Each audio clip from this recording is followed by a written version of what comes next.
অবশেষে আমি আসলাম রোমানিয়া বুকারিস্ট শহরের ক্রানগাসি এমআরটির পাশেই এই পার্কটি অবস্থিত। আমার বাঙালি ভাইরা যারা আছেন চাইলে আপনারা এই পার্কটিতে আসতে পারেন। মনোরঞ্জন পরিবেশ এবং খুবই প্রাকৃতিক দৃশ্যে ভরা পার্কটি আমার অনেক ভালো লেগেছে। আশা করি আপনাদেরও ভালো লাগবে। এমআরটি ফলো করলে ক্রানগাসি এমআরটিতে নেমে 5 মিনিটে হেঁটে এই পার্কটিতে আসতে পারবেন। এটি রোমানিয়া বুকারেস্ট শহরের মধ্যস্থলে অবস্থিত। ওকে গাইস, আশেপাশে যে গাছগুলো দেখতে পাচ্ছেন দেখে মনে হবে মরা কাঠ, কিন্তু না, অতিরিক্ত বরফ সানফল পড়ার কারণে গাছগুলো একদম শুকায়ে মৃত হয়ে আছে। কিন্তু গ্রীষ্মের আবির্ভাবের সাথে সাথেই এই গাছগুলো তাদের আপন প্রাণ ফিরে পাবে এবং সবগুলো গাছে পাতা এবং ফলে ভরে যাবে। তো গাইস, এখন এই দৃশ্যটি দেখে রাখেন।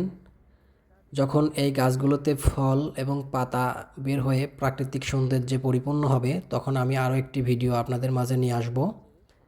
তো গাইস, এই পার্কটির মাঝে মাঝেই শিশুদের খেলার জন্য কিছু বিনোদন, বড়দের বসে থেকে গল্প করার জন্য কিছু চেয়ার এবং নির্জন সব রকম ব্যবস্থাই তারা এখানে করে দিয়েছে।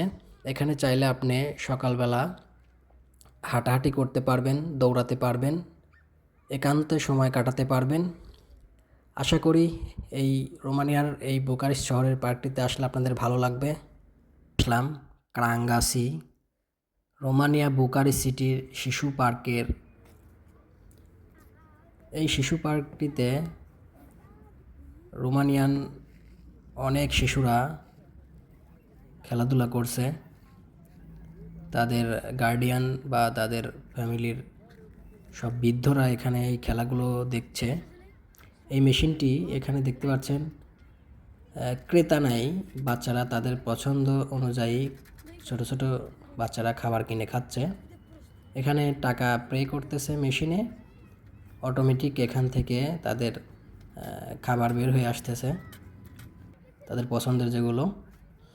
আর এই ফিল্ডগুলো মূলত এখানে শিশু বাচ্চারা তাদের খেলাধুলা করে।